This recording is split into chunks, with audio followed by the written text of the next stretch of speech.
এখন যে অঙ্কটি করব এটি নবম দশম শ্রেণীর 4.1 এর যে অঙ্ক রয়েছে সূচকের, সেই সূচকের অঙ্ক করব এবং ওইটা 4.1 এর যে 1 নাম্বার যে অঙ্কটি রয়েছে সেই অঙ্কটি করার চেষ্টা করব। তো 1 নাম্বার যে অঙ্কটি রয়েছে সেই অঙ্কটি হচ্ছে 7 পাওয়ার কিউব গুণ 7 পাওয়ার মাইনাস কিউব ডিভাইডেড 3 গুণ 3 পাওয়ার মাইনাস 4। এটা হচ্ছে আপনার কি অঙ্ক। তাহলে এই অঙ্কটি যদি করতে হয় তাহলে আমাদের কিছু সূত্র ফলো করতে হবে। তো খেয়াল করেন, আমরা ডান পাশে একটি সূত্র লিখতেছি, সেটা হচ্ছে এ পাওয়ার হচ্ছে আপনার এম গুণ আর এ পাওয়ার হচ্ছে আপনার এন। ঠিক আছে?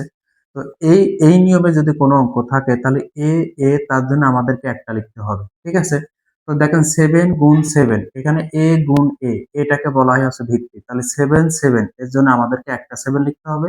3 3 এর জন্য আমাদেরকে একটা 3 লিখতে হবে এই সূত্র অনুসারে। তো এই সূত্র যদি এই নিয়মে থাকে তাহলে এম এর সাথে এনটা কি করতে হবে? যোগ করতে হবে। অর্থাৎ এম যোগ কি এন। ঠিক আছে? অর্থাৎ কোনো অঙ্ক যদি আপনার এই বাম পাশের নিয়ম থাকে তাহলে ডান পাশের নিয়ম লিখতে হয়, আবার কোনো অঙ্ক ডান পাশের নিয়ম থাকলে বাম পাশে। তো আমার উপরে যে অংশটি আছে সেটাও এই নিয়মে, আবার নিচে যে অংশটি আছে সেটাও এই নিয়মে। তো খেয়াল করেন, এই যে 7 পাওয়ার 3 এটার সাথে যোগ হবে কি? এই যে এম এর সাথে এন যোগ হয়েছে না এখানে, তাহলে এই 3 এর সাথে -3 কি হবে?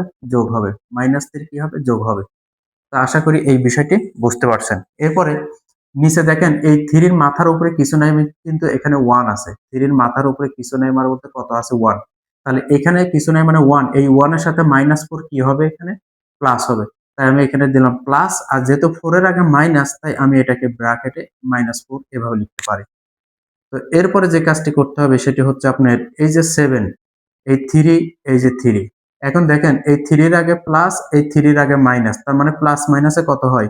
একবারে মাইনাস হয়। নিচের 3। তো দেখেন, এই যে 1 করতে কি 1, ঠিক আছে? এই যে প্লাস আর এই যে মাইনাস, তাহলে প্লাস মাইনাসে কত হয়? প্লাস মাইনাসে মাইনাস হয়। তো আপনি চাইলে এই দ্বিতীয় লাইনটা না লিখে একবারে এই লাইনটা লিখতে পারেন, তাও হবে। তো এরপরে যে বিষয়টি খেয়াল করেন, যে এই যে 7, এই 3 থেকে যদি 3 বিয়োগ করি তাহলে কি হয়? 0 হয়। আর এই যে 3 এর পাওয়ার আছে 1 -4। তো -4 কে যদি আমি 1 দিয়ে দিই তাহলে আরো মাইনাস কত থাকে এখানে? আরো কিন্তু -3 থাকে। খেয়াল করেন, এই যে 7 এর পাওয়ার যে 0, 7 এর পাওয়ার যে 0, এই কোনো কিছুর পাওয়ার 0 মানে তার মান কত?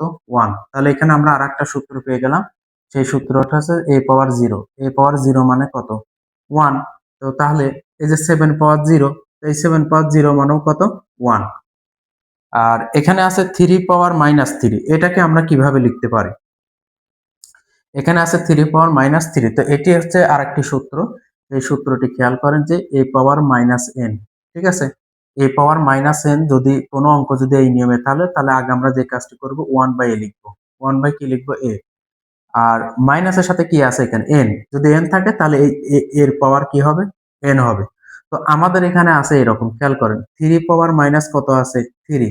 তাহলে প্রথমে যে কাজটি করতে হবে, আগে 1/3 আমরা লিখলাম। লেখার পরে এই মাইনাসের সাথে কত আছে? মাইনাসের সাথে যা থাকবে এই নিচেরটার পাওয়ার তাই হবে। তাহলে যেহেতু এখানে 3 আছে তাহলে এখানে কত হবে? 3। তো আশা করি ওই বিষয়টি আপনি বুঝতে পারছেন। তাহলে 3 পাওয়ার -3, 3 পাওয়ার -3 কে আমরা সূত্র অনুসারে লিখতে পারি 1 ডিভাইডেড 3 পাওয়ার 3, এইটা। তো উপরে 1 করতে 1, নিচের 1 করতে 1 ডিভাইডেড। এই 3 কে যদি আমরা 3 বার গুণ করি তাহলে আমাদের কত হয়? 27 হয়। কত হয়? 27। অর্থাৎ এই যে 3 তার মাথার উপরে 3, তার মানে হচ্ছে 3 গুণ 3 গুণ 3 সমান সমান কত হবে? 27। তো এখন এই উপরে যে 1 টি আছে সেই 1 টা আমি এখানে লিখলাম। এই যে আমরা একটা ডাক দিছি এটা হচ্ছে ডিভাইডেড, এটার পরিবর্তে আমরা এখানে কি দেব? গুণ চিহ্ন দিব। ঠিক আছে? যখন আমরা এটার পরিবর্তে গুণ চিহ্ন দিব তখন 27 যাবে উপরে আর 1 আসবে নিচে। তাহলে 27 যাবে উপরে এবং 1 আসবে কি? নিচে। এখন এই 1 আর 1 কি যায়? কেটে যায়। তাহলে এখানে শুধু কত থাকে? 27। আর এই 27 টি হচ্ছে আপনার এই অঙ্কটির কি? অ্যান্সার। তো এখানে যে অঙ্কটি করা হলো, এই অঙ্কটি মূলত টোটাল 3টা সূত্র আপনার এখানে ব্যবহার করা হয়েছে। একটি হচ্ছে a পাওয়ার m গুণ a পাওয়ার n সমান আমরা a পাওয়ার m যোগ n লিখতে পারি। আর আরেকটা হচ্ছে কোনো কিছু পাওয়ার 0 মানে তার মান কত? 1।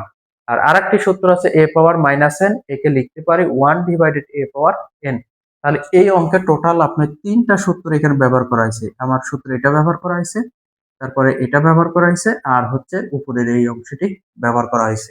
এই ৩ টা সূত্র এই অঙ্কটিতে ব্যবহার করা হয়েছে। তো আশা করি এই অঙ্কটি বুঝতে পারছেন।